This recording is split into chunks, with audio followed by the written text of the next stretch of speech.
당장 생활비 내놓아. 안 그러면 다시는 볼 생각하지 마. 다시는 찾아올 생각 마시란 말이야.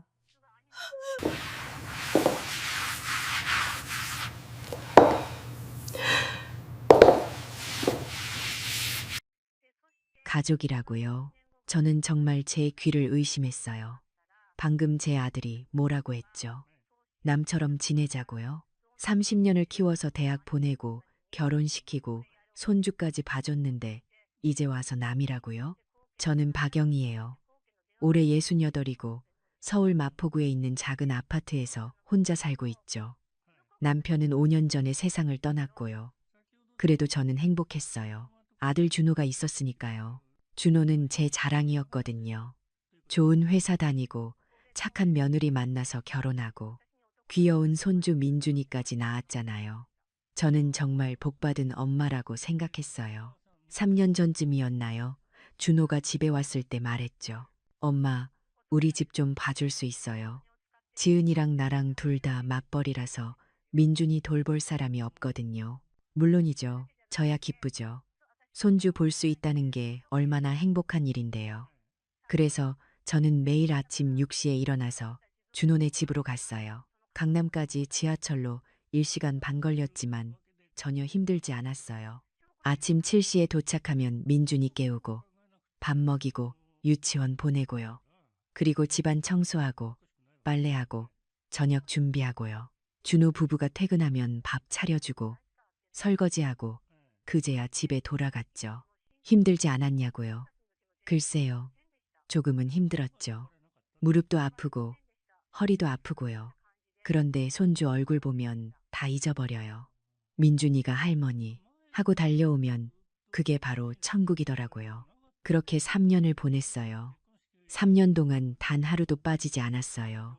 제가 아파도 날씨가 안 좋아도 명절이어도 갔죠. 왜냐고요? 엄마니까요. 당연한 거잖아요. 그러던 어느 날이었어요. 6개월 전쯤이었나요? 준호가 저를 찾아왔어요. 얼굴에 웃음이 가득했죠. 엄마, 우리 이야기 좀 해요. 뭔가 좋은 일이 있나 봐요. 저도 기분이 좋아졌죠. 엄마, 사실은요. 제가 엄마한테 줄 게 있어요. 응? 뭔데? 엄마 아파트요. 이제 좀 오래됐잖아요. 30년 넘었죠. 맞아요. 저희 아파트는 1990년에 지어진 낡은 아파트예요. 그래도 저한테는 추억이 가득한 곳이죠. 준호를 키운 곳이고 남편과 함께 살았던 곳이고요. 그래서요, 엄마. 제가 생각했는데요. 우리 집 어때요? 우리 집은 작년에 지어진 신축이고 강남이잖아요. 엄마가 여기서 사시면 훨씬 편할 거예요. 잠깐. 뭐라고요? 준호네 집에서 살라고요? 그런데 준호야, 너네 집은 너네가 살아야지. 아니에요. 엄마, 우리는 회사 근처로 이사 갈 거예요. 그리고 엄마 아파트를 팔면 그 돈으로 작은 집 하나 살 수 있죠. 아, 그러니까 제 아파트를 팔아서 준호 부부 집을 사고 저는 준호네 집에서 살라는 거죠. 솔직히 말하면요. 저는 조금 망설였어요. 제 집을 팔다니요. 그런데 준호 얼굴을 보니까요. 정말 절 위해서 생각한 것 같더라고요. 엄마, 이게 더 좋아요. 엄마도 새 집에서 편하게 사시고, 우리도 회사 근처에서 살면 출퇴근이 편하고요. 일석이조잖아요. 며느리 지은이도 옆에서 웃으며 말했어요. 어머니, 정말 좋은 생각이에요. 어머니께서 새 아파트에서 사시면 저희도 마음이 편해요. 그래서 저는 결정했어요. 아파트 명의를 준호한테 넘겨주기로요. 어차피 나중에는 다 준호 거잖아요. 지금 주면 준호도 좋고 저도 새 집에서 살 수 있으니까요. 법무사 사무실에 갔어요. 서류 준비하고 도장 찍고요. 준호와 지은이는 옆에서 계속 웃고 있었어요. 엄마, 정말 감사해요. 엄마는 정말 최고예요. 그날 밤 저는 정말 행복했어요. 아들한테 좋은 일을 해줬다는 생각에 기분이 좋았죠. 이제 준호네 집으로 이사 가면 손주도 매일 볼 수 있고 준호 부부도 가까이서 볼 수 있고요. 완벽하잖아요. 일주일 후였어요. 제가 짐을 싸고 있을 때 준호한테서 전화가 왔어요. 엄마, 죄송한데요.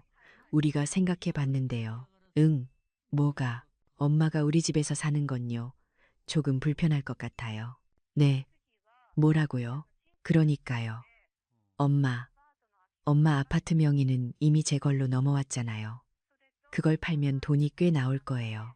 그 돈으로 엄마가 원하시는 곳에서 작은 집 하나 구하시는 게 어때요? 저는 말문이 막혔어요. 방금 뭐라고 했죠? 아니, 준호야. 너희 집에서 살기로 한 거 아니었어? 그게요. 엄마, 사실은요. 지은이가 좀 불편해 하거든요. 시어머니랑 같이 사는 거요. 요즘은 다들 따로 살잖아요. 우리도 프라이버시가 필요하고요. 프라이버시요? 3년 동안 제가 매일 가서 청소하고 밥 해주고 손주 봐줄 때는 편했죠. 이제 와서 프라이버시요. 그리고 엄마, 솔직히 말하면요. 엄마가 우리 집에서 사시면 저희가 눈치 보일 것 같아요. 친구들 초대하기도 그렇고 밤늦게 들어오기도 그렇고요. 저는 화가 나기 시작했어요. 그런데 참았죠. 아들이니까요. 그럼 준호야, 엄마는 어디서 살아? 그러니까요. 엄마 아파트 팔면 한 2억 정도 나올 거예요. 그 돈으로 지방에 작은 집 하나 사시면 되잖아요. 시골에서 조용히 사시는 것도 나쁘지 않을 거예요. 시골이요? 저를 시골로 보내려고요. 아니면요, 엄마. 고시원이나 원룸도 괜찮아요. 혼자 사시기엔 충분하죠. 고시원이요? 원룸이요? 제가 30년 살던 집을 팔아서요. 제 목소리가 떨렸어요. 준호야, 그럼 그 약속은 뭐였어? 엄마가 너네 집에서 산다며. 아, 그건요. 그때는 그냥 그렇게 말한 거예요. 엄마가 아파트 명에 이전하시게요. 실제로 같이 살 수는 없잖아요. 그 순간 제 머릿속이 하얘졌어요. 제가 속은 거죠. 집을 빼앗긴 거죠. 준호야, 그럼 엄마가 지금까지 해준 건 뭐야? 3년 동안 매일 가서 민준이 봐주고 청소하고 밥 해준 건 그건요. 엄마가 알아서 한 거잖아요. 저희가 부탁한 적 없어요. 엄마가 손주 보고 싶어서 온 거죠. 제가 알아서요. 부탁한 적 없다고요? 저는 전화를 끊어버렸어요. 그리고 그날 밤 잠을 한숨도 못 잤죠. 다음 날 아침 저는 준호네 집으로 갔어요. 마지막으로 이야기를 해야겠다고 생각했거든요. 초인종을 눌렀어요. 민준이가 문을 열어줬죠. 할머니, 민준아. 응, 할머니 왔어. 거실로 들어갔는데요. 준호와 지은이가 소파에 앉아 있었어요. 제 얼굴을 보더니 표정이 굳어지더라고요. 어머니, 왜 오셨어요? 전화하고 오시죠. 며느리 지은이의 목소리가 차갑더라고요. 예전에는 그렇게 다정했는데 말이에요. 지은아, 엄마가 이야기 좀 하자. 이야기요? 무슨 이야기요? 어머니, 저희 바쁘거든요. 바쁘다고요? 3년 동안은 안 바빴죠. 준호가 말했어요. 엄마, 이제 그만 가세요. 우리 생활이 있잖아요. 준호야, 엄마 말 좀 들어봐.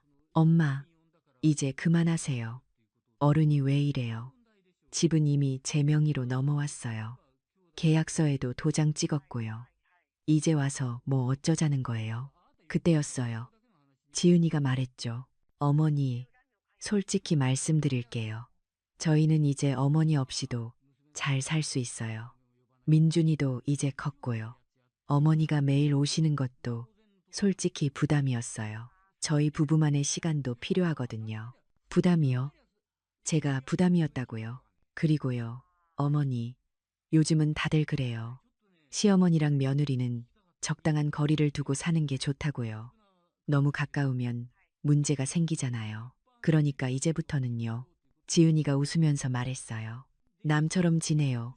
남처럼, 남처럼요. 그 말을 듣는 순간 제 가슴이 철렁 내려앉았어요. 남이라고요. 30년을 키운 아들과 3년을 돌봐준 며느리가 이제 와서 남이라고요.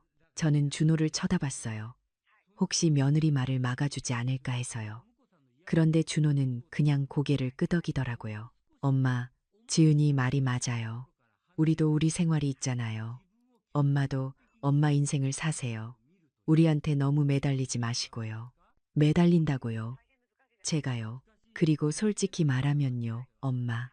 엄마가 매일 오셔서 이것저것 간섭하시는 거 저희도 좀 피곤했어요. 청소는 저희 방식대로 하고 싶고, 밥도 저희가 먹고 싶은 거 해 먹고 싶고요. 근데 엄마가 계속 오시니까 눈치 보이잖아요. 간섭이요? 제가 청소하고 밥 해준 게 간섭이었다고요? 지은이가 다시 말했어요. 어머니, 오해하지 마세요. 저희가 어머니를 미워하는 건 아니에요. 그냥 각자 생활하자는 거죠. 명절이나 생신 때 보면 되잖아요. 그게 요즘 추세예요. 명절이나 생신 때요. 1년에 몇 번이나 본다고요. 그러니까요, 어머니. 이제부터는 찾아오실 때 미리 연락 주세요. 저희도 스케줄이 있으니까요. 갑자기 오시면 저희도 당황스러워요. 예약하고 오라고요? 제 아들 집에요. 저는 말을 잃었어요. 뭐라고 대답해야 할지 몰랐죠. 그냥 멍하니 서 있었어요. 그때 민준이가 다가왔어요. 할머니, 배고파요. 밥 주세요. 저는 습관적으로 부엌으로 가려고 했어요. 그런데 지은이가 막더라고요. 어머니 됐어요. 제가 할게요. 이제 어머니가 안 하셔도 돼요. 그래도 민준이가 배고프다는데 괜찮아요. 제가 엄마니까 제가 챙겨요. 어머니는 이제 신경 안 쓰셔도 돼요.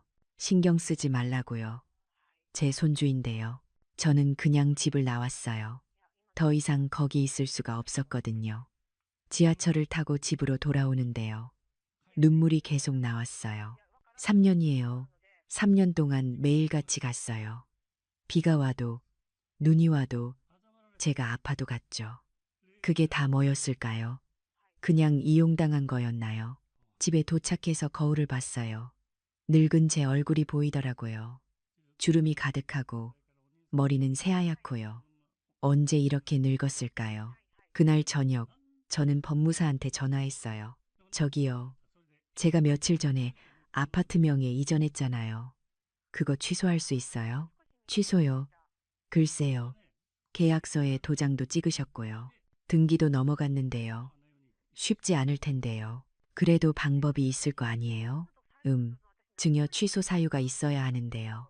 예를 들면 수증자가 증여자를 학대했다거나 부양 의무를 이행하지 않았다거나요. 부양 의무요. 맞아요. 저희 아들이 부양 안 해요. 오히려 저를 쫓아냈어요. 그럼 가능할 수도 있어요. 증거가 필요하긴 한데요. 문자 메시지나 녹음 같은 거요. 증거요. 저는 생각했어요. 녹음이요. 그래, 녹음하면 되겠네요. 다음 날부터 저는 준비를 시작했어요. 휴대폰에 녹음 앱을 깔았고요. 이제 준호를 만날 때마다 녹음하기로 했죠. 일주일 후 준호한테서 전화가 왔어요. 엄마 아파트 팔기로 했어요. 다음 주에 계약해요. 뭐? 벌써? 네. 금매로 내놔서 금방 팔렸어요. 2억 2천에요. 괜찮죠? 괜찮냐고요? 하나도 안 괜찮아요. 준호야, 그 돈은 엄마 주는 거지. 아, 그거요? 일단 제가 받을게요. 그리고 나중에 엄마한테 필요하신 거 있으면 드릴게요. 나중에요? 필요한 거 있으면이요. 아니, 준호야. 그건 엄마 집이잖아. 팔면 당연히 엄마 돈이지. 엄마, 그게 아니라요. 명의가 이미 제 걸로 넘어왔잖아요. 그러니까 법적으로는 제 집이에요. 제가 팔면 제 돈이죠. 저는 녹음 버튼을 눌렀어요. 준호야, 그럼 엄마한테 집 준다고 한 약속은 뭐야? 그건 엄마가 오해하신 거예요. 저는 엄마가 우리 집에서 산다고 한 적 없어요. 엄마가 알아서 생각하신 거죠. 아니야, 너 분명히 말했어. 엄마 우리 집에서 살라고. 그건 그냥 말만 그렇게 한 거고요. 실제로는 불가능하잖아요. 엄마도 아시잖아요. 요즘 누가 시어머니랑 같이 살아요. 그럼 엄마는 어떻게 해? 그러니까요, 엄마. 지방에 작은 집 하나 구하시든가 아니면 임대 아파트 알아보시든가요. 2억이면 충분하잖아요. 2억을 어떻게 써? 집 사면 끝이잖아. 그럼 전세 사세요. 전세 살다가 나중에 저한테 오시면 되잖아요. 나중에요? 나중이 언제예요? 준호야, 솔직히 말해봐. 너 엄마 돈 쓰려고 그러는 거 아니야. 전화 너머로 준호가 한숨 쉬는 소리가 들렸어요. 엄마, 왜 그렇게 생각하세요? 저도 제 생활이 있어요. 애 키우는 거 돈 많이 들잖아요. 민준이 학원비, 유치원비, 옷값, 장난감. 다 돈이에요. 그리고 저희도 대출 갚아야 하고요. 그래서 엄마 돈 쓰겠다는 거야. 쓴다는 게 아니라 잠깐 빌리는 거죠. 나중에 드릴게요. 나중에 또 나중이에요.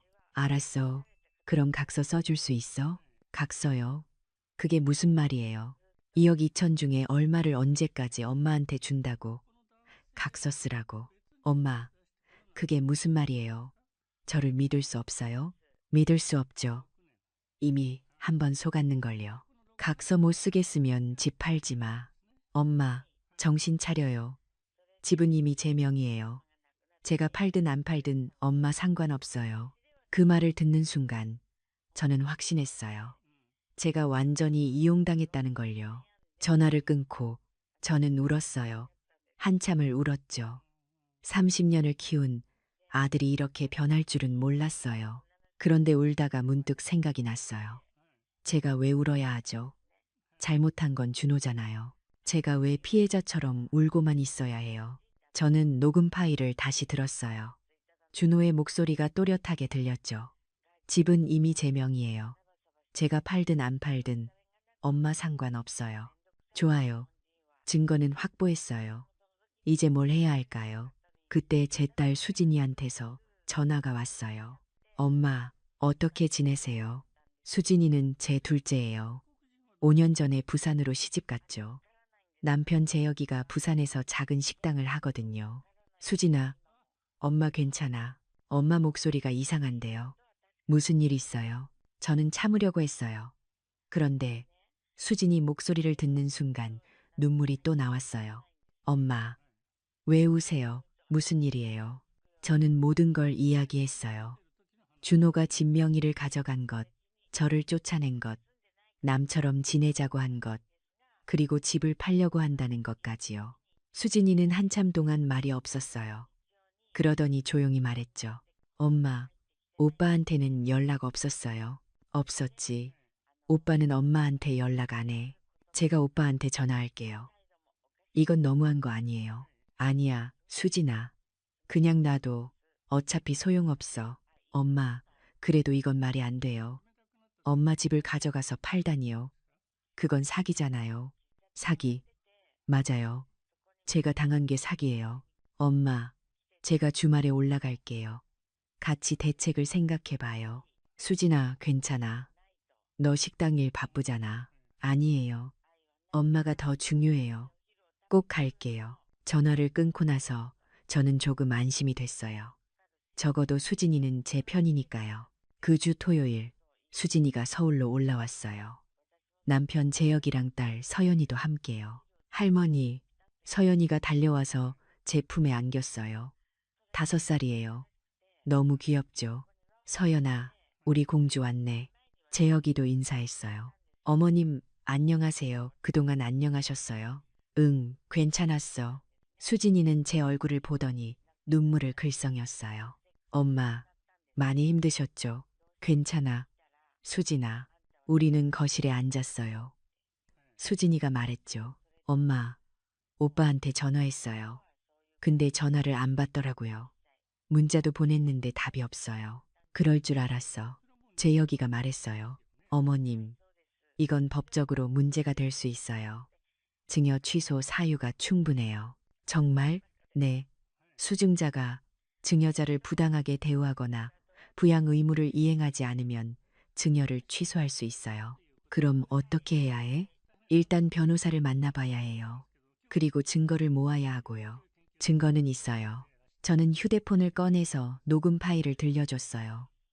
준호의 목소리가 또렷하게 들렸죠.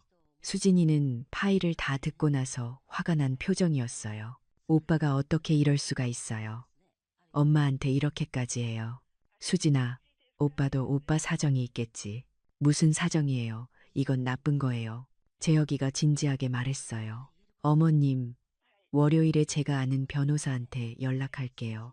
같이 상담받으러 가요. 고마워, 재혁아. 그날 저녁, 수진이 가족은 저랑 함께 저녁을 먹었어요. 재혁이가 요리를 했죠.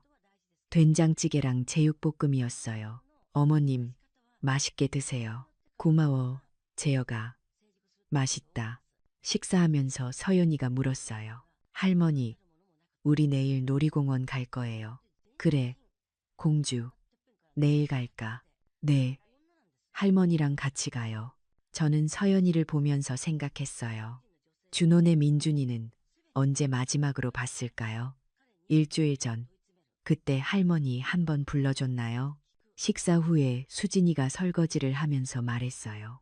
엄마, 오빠가 이렇게까지 할 줄 몰랐어요. 정말 실망이에요. 수진아, 오빠 욕하지 마. 그래도 오빠잖아. 아니에요. 엄마, 이건 용서할 수 없어요. 엄마 집을 가져가다니요. 그때 제 휴대폰이 울렸어요. 준호였어요.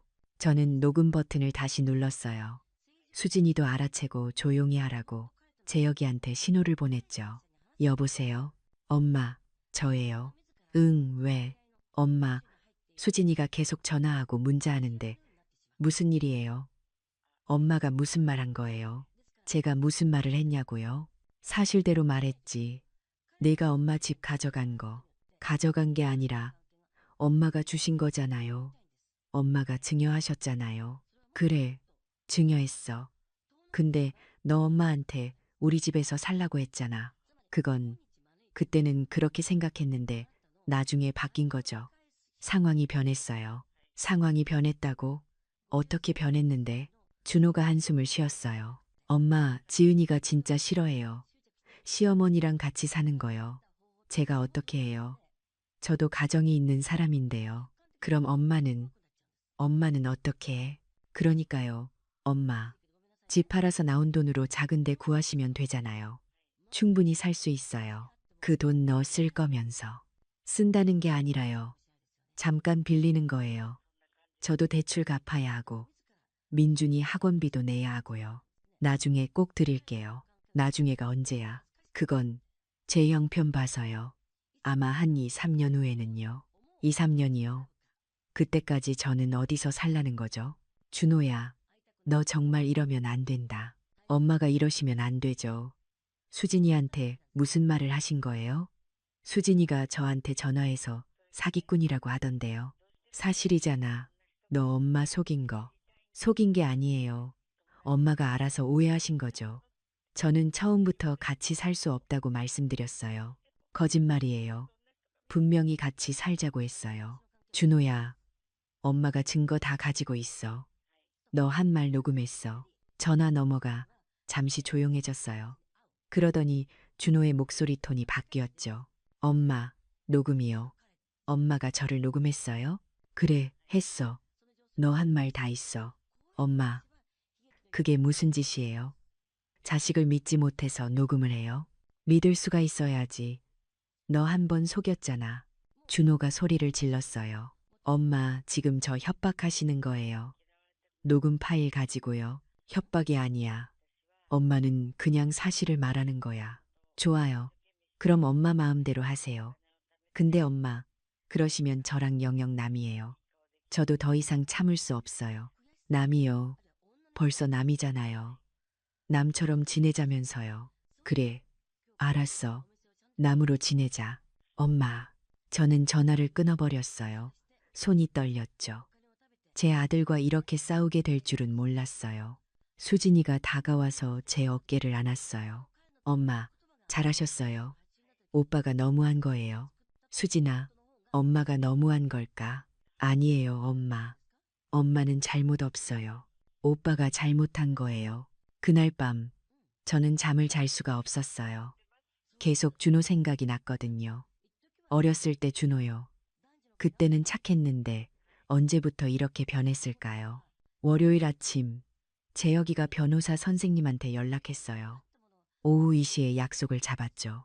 변호사 사무실은 강남에 있었어요. 저는 수진이랑 재혁이랑 함께 갔죠. 김 변호사님은 50대 정도 되어 보이는 남자분이었어요. 친절하게 인사하시더라고요. 어서 오세요. 앉으세요. 우리는 소파에 앉았어요. 재혁이가 상황을 설명했죠. 그러니까 어머님께서 아들분한테 아파트를 증여하셨는데 약속과 달리 어머님을 모시지 않고 오히려 쫓아냈다는 거죠. 네, 맞아요. 김 변호사님이 고개를 끄덕였어요. 증거는 있으신가요? 저는 휴대폰을 꺼내서 녹음 파일을 보여드렸어요. 변호사님은 파일을 다 들으셨어요. 이 정도면 증여 취소 사유가 충분합니다. 민법 제556조에 따르면 수증자가 증여자에 대하여 부양 의무를 이행하지 않거나 증여자를 심히 부당하게 대우한 경우 증여를 취소할 수 있습니다. 그럼 엄마 집 돌려받을 수 있어요? 수진이가 물었어요. 네, 가능합니다. 다만 소송을 진행해야 하고요. 시간이 좀 걸릴 수 있습니다. 얼마나 걸려요? 보통 6개월에서 1년 정도요.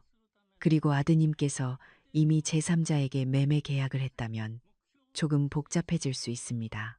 제 가슴이 철렁했어요. 준호가 이미 집을 팔기로 했다고 했잖아요. 이미 계약했어요. 다음 주에 잔금이래요. 그럼 빨리 움직여야 합니다. 오늘 바로 증여 취소 의사를 통보하고 가처분 신청을 해야 해요. 그래야 집 매매를 막을 수 있습니다. 그럼 어떻게 해야 해요? 일단 내용 증명을 보내야 합니다. 증여 취소 의사를 공식적으로 통보하는 거죠. 그리고 동시에 법원에 처분금지 가처분을 신청해야 합니다. 비용은 얼마나 들어요? 변호사 비용은 약 500만 원 정도 예상됩니다. 그리고 법원 인지대 등 기타 비용이 추가로 들어요. 500만 원이요. 큰 돈이에요. 하지만 2억짜리 집을 지키려면 어쩔 수 없죠. 알겠습니다.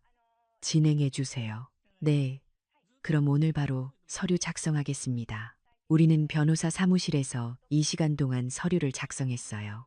증여 취소 통지서, 가처분 신청서, 증거 자료들이요. 집으로 돌아오는 길에 수진이가 말했어요. 엄마, 걱정하지 마세요. 꼭 이길 거예요. 수진아, 고마워. 네가 있어서 엄마가 힘이 나. 엄마, 당연한 거예요. 저는 엄마 딸이잖아요. 그날 저녁, 김 변호사님한테서 전화가 왔어요. 어머님, 내용 증명 발송했습니다. 내일 아드님께 도착할 겁니다. 알겠습니다. 그리고 가처분 신청도 오늘 접수했어요. 아마 이번 주 안에 결과가 나올 겁니다. 감사합니다. 다음 날 오후였어요. 준호한테서 전화가 왔어요. 목소리가 떨리고 있었죠. 엄마, 이게 뭐예요? 내용 증명이요. 그게 뭔데? 증여 취소 통지서요. 엄마가 변호사까지 선임했어요. 그래, 했어. 엄마, 정신 차려요. 이미 증여한 걸 어떻게 취소해요? 취소할 수 있대. 변호사가 그러던데. 아, 진짜. 엄마는 왜 이래요? 그냥 조용히 지내시면 안 돼요. 조용히 지내라고. 너 엄마 집 가져가려고 하잖아. 가져가는 게 아니라 이미 제 겁니다.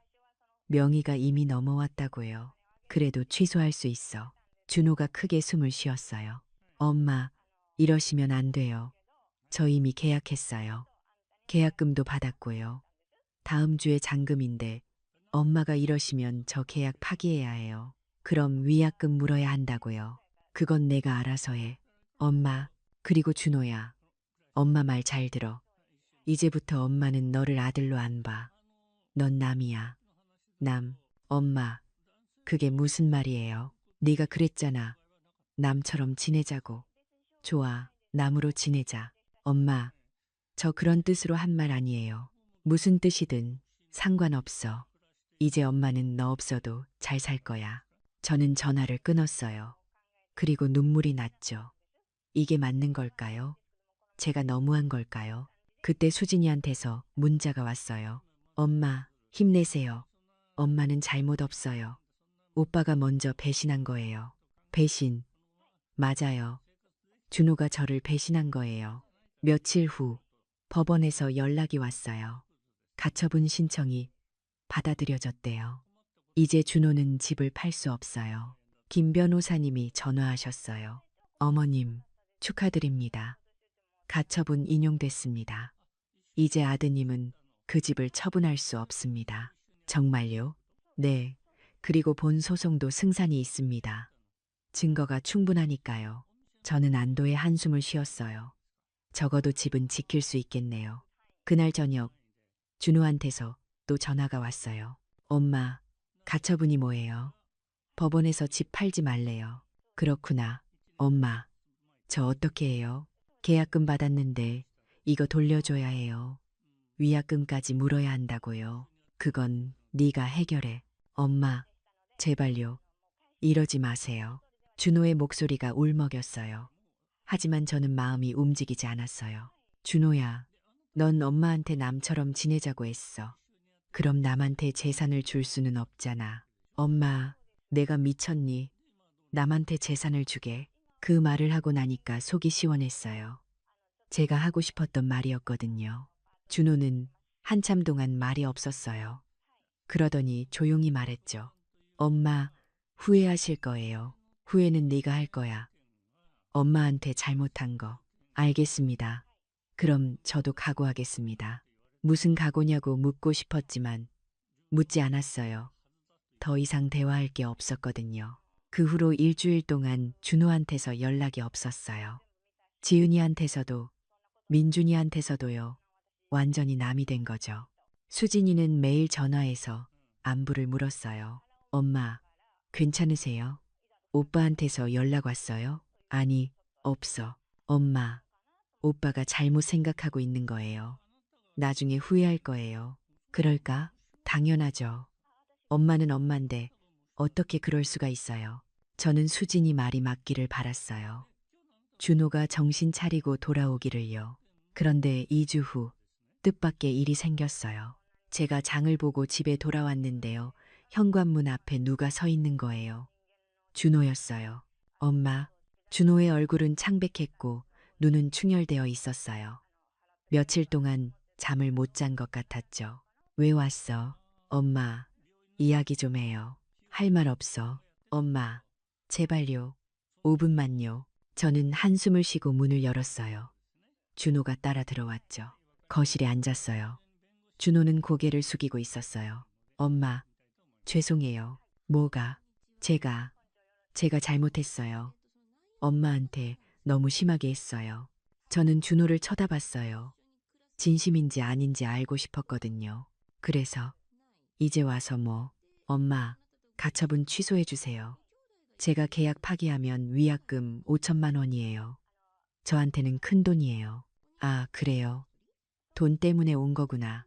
준호야, 넌 아직도 모르는구나. 뭘요? 엄마가 화난 게 집 때문이 아니야. 내 태도 때문이야. 준호가 고개를 들었어요. 엄마, 제가 잘못 생각했어요. 저도 제 가정을 지키느라 정신이 없었어요. 가정을 지킨다고? 엄마를 버리면서 버린 게 아니에요. 그냥 거리를 두려고 했어요. 거리를 두는 게 남처럼 지내자는 거야. 준호는 대답하지 못했어요.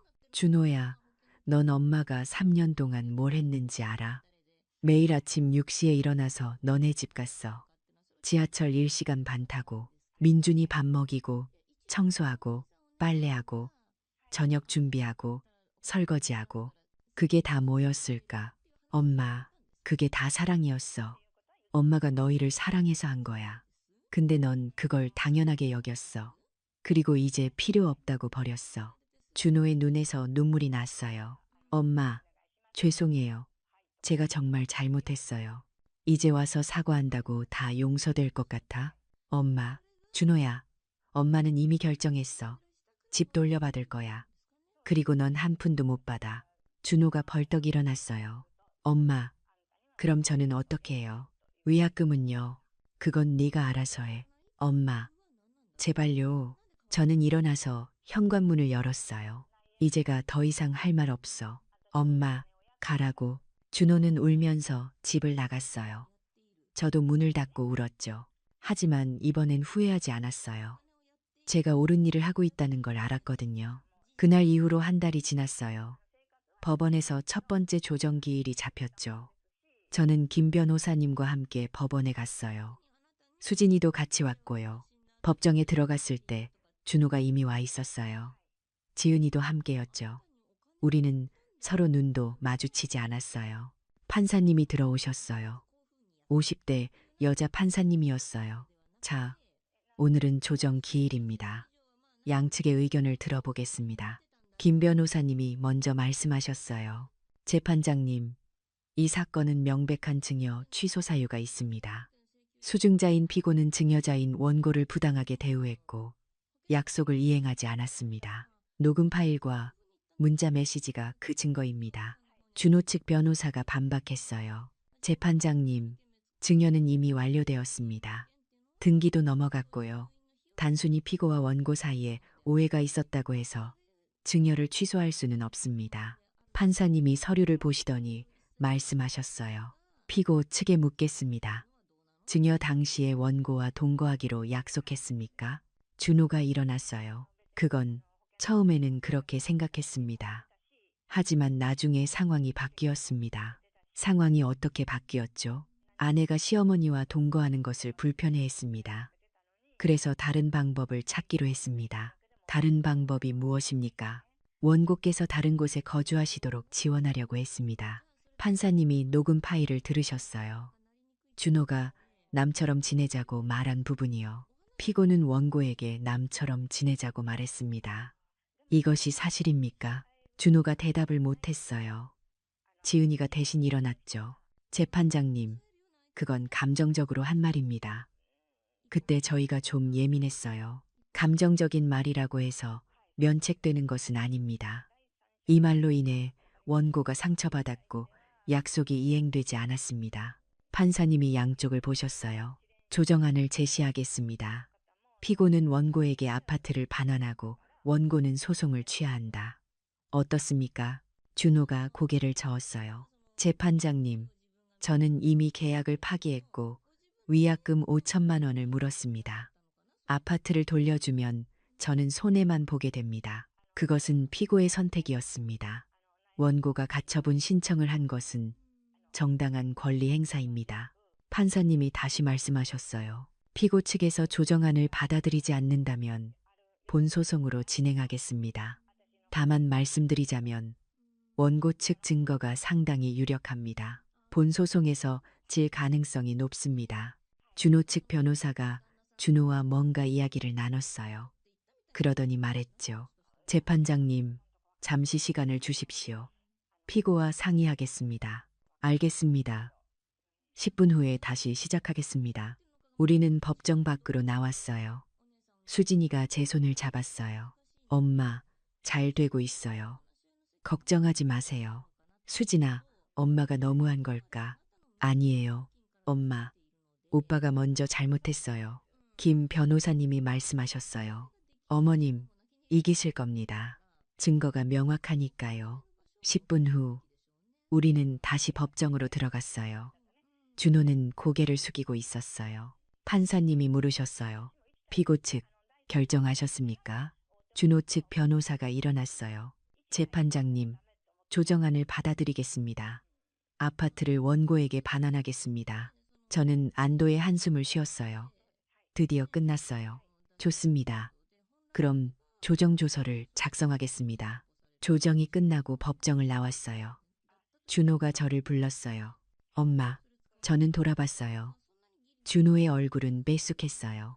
엄마, 죄송합니다. 제가 정말 잘못했어요. 이제 와서 미안하다고 하면 다예요. 아니요, 그게 아니라 엄마, 정말 용서해 주세요. 저 정말 후회하고 있어요. 지은이도 다가왔어요. 어머님, 저도 죄송해요. 제가 너무 이기적이었어요. 저는 두 사람을 보았어요. 진심으로 후회하는 것 같았어요. 하지만요, 용서요? 용서는 쉽게 되는 게 아니에요. 너희는 엄마 가슴에 못을 박았어. 그 못을 빼면 자국이 남아요. 지금 너희가 미안하다고 한다고 해서 그 자국이 없어지는 게 아니에요. 엄마, 준호야, 너 엄마한테 남처럼 지내자고 했지? 좋아, 남으로 지내자. 이제부터 엄마는 너를 아들로 안 볼 거야. 엄마, 제발요. 한 번만 기회를 주세요. 기회는 이미 줬어. 너희가 버렸잖아. 저는 돌아서서 걸어갔어요. 뒤에서 준호가 엄마 하고 부르는 소리가 들렸지만 돌아보지 않았어요. 수진이가 제 팔을 잡았어요. 엄마, 잘하셨어요. 수진아, 엄마가 너무 냉정한 걸까? 아니에요. 엄마, 엄마는 당당하신 거예요. 그날 밤 집에 돌아와서 저는 한참을 울었어요. 아들과 완전히 남이 된 것 같아서요. 하지만 동시에 속이 후련했어요. 제가 당당하게 제 권리를 찾았으니까요. 한 달 후 아파트 명의가 다시 제 이름으로 돌아왔어요. 집은 제 거였죠. 그 집에서 다시 살기 시작했어요. 처음에는 좀 외로웠어요. 준호 생각도 나고 민준이 생각도 나고요. 하지만 점점 익숙해졌어요. 수진이는 자주 전화했어요. 엄마, 잘 지내세요? 응, 괜찮아. 엄마, 다음 주에 올라갈게요. 서연이도 보고 싶어 해요. 그래, 기다릴게. 수진이 가족이 오는 날은 항상 행복했어요. 재혁이는 맛있는 음식을 해주고 서연이는 저를 웃게 해주고요. 할머니, 우리 다음에 바다 갈까요? 그래, 공주. 다음에 부산 갈게. 저는 새로운 취미도 생겼어요. 동네 문화센터에서 요가를 배우기 시작했죠. 거기서 친구들도 사귀었어요. 박 선생님이라는 분이 있었어요. 저랑 비슷한 나이였죠. 영희 씨, 요가 잘하시네요. 아니에요. 선생님, 아직 멀었어요. 아니에요. 정말 잘하세요. 그런데 요즘 얼굴이 밝아지셨어요. 좋은 일 있으세요? 제 인생을 되찾았다고 할까요? 박 선생님이 웃으셨어요. 멋지시네요. 요가 수업 후에는 친구들과 차를 마시러 갔어요. 김 여사님, 이 여사님, 박 선생님, 저, 네 명이요. 영희 씨, 아드님은 어떠세요? 김 여사님이 물었어요. 연락 안 해요. 어머, 왜요? 저는 간단하게 이야기했어요. 집을 증여했다가 다시 찾은 이야기를요. 영희 씨, 잘하셨어요. 요즘 자식들은 정말 이해가 안 가요. 이 여사님이 말했어요. 맞아요. 저도 아들한테 집 준다고 했다가 남편이 말렸어요.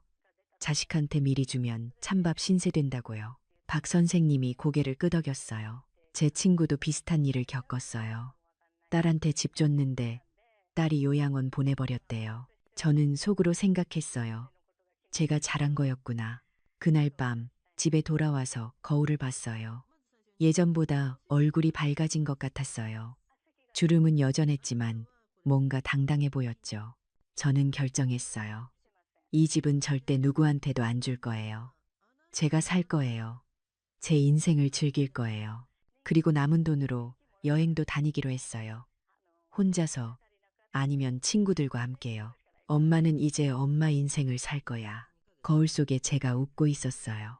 3개월 후였어요. 명절이 다가왔죠. 추석이었어요. 예전 같았으면 준호네 집에 갔을 거예요.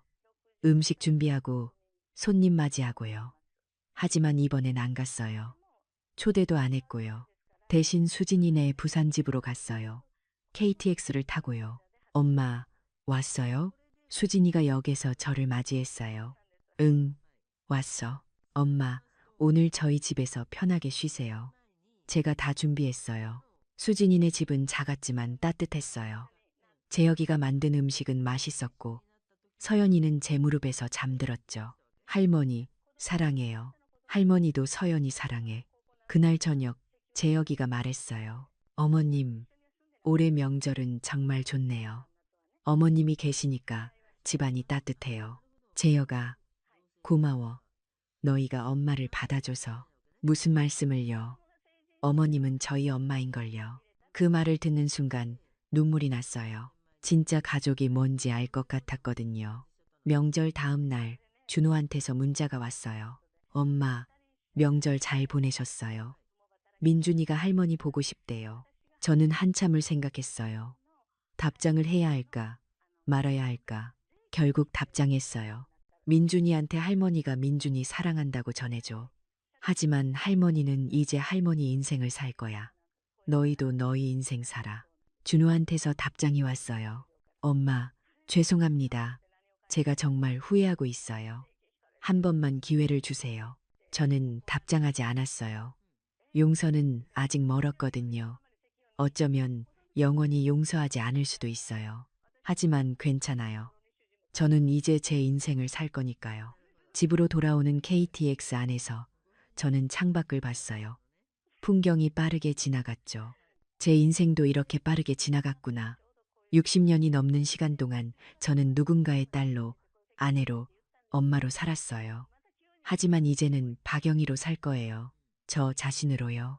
집에 도착해서 현관문을 열었어요. 제 집이었어요. 아무도 뺏어갈 수 없는 제 공간이요. 거실 소파에 앉아서 차를 마셨어요. 조용했지만 외롭지 않았어요. 오히려 평화로웠죠. 휴대폰이 울렸어요. 수진이었어요. 엄마, 집에 잘 도착하셨어요? 응, 방금 도착했어. 엄마, 다음 달에 또 갈게요. 저희가 갈게요. 그래, 기다릴게. 엄마 사랑해요. 엄마도 수진이 사랑해. 전화를 끊고 저는 미소 지었어요. 저는 이제 알아요. 진짜 가족은 피가 아니라 마음으로 연결되는 거라는 걸요. 그리고 제가 제일 소중하게 여겨야 할 사람은 바로 저 자신이라는 것도요. 내가 미쳤니? 남한테 재산을 주게? 그 말을 다시 떠올렸어요. 맞아요. 저는 미치지 않았어요. 이제는 정신 차렸죠. 저는 일어나서 방으로 갔어요. 책상 서랍을 열고 노트를 꺼냈죠. 그리고 썼어요. 오늘부터 나는 나를 위해 산다. 나를 사랑하지 않는 사람에게 내 인생을 줄 수 없다. 나는 당당하다. 나는 가치 있다. 나는 박영이다. 노트를 덮고 저는 창문을 열었어요. 시원한 바람이 들어왔죠. 새로운 시작이었어요. 68의 나이에 찾은 제 인생의 새 출발이요. 이제 저는 자유예요. 누구한테도 얽매이지 않아요. 제가 하고 싶은 것을 하고, 만나고 싶은 사람을 만나고, 가고 싶은 곳에 갈 거예요. 그리고 언젠가, 정말 언젠가, 준호가 진심으로 뉘우친다면요. 그때는 생각해 볼게요. 용서할지 말지요. 하지만 지금은 아니에요. 지금은 제 시간이에요. 저는 거울을 보며 다시 한번 말했어요. 박영희, 수고했어. 이제 행복하게 살자.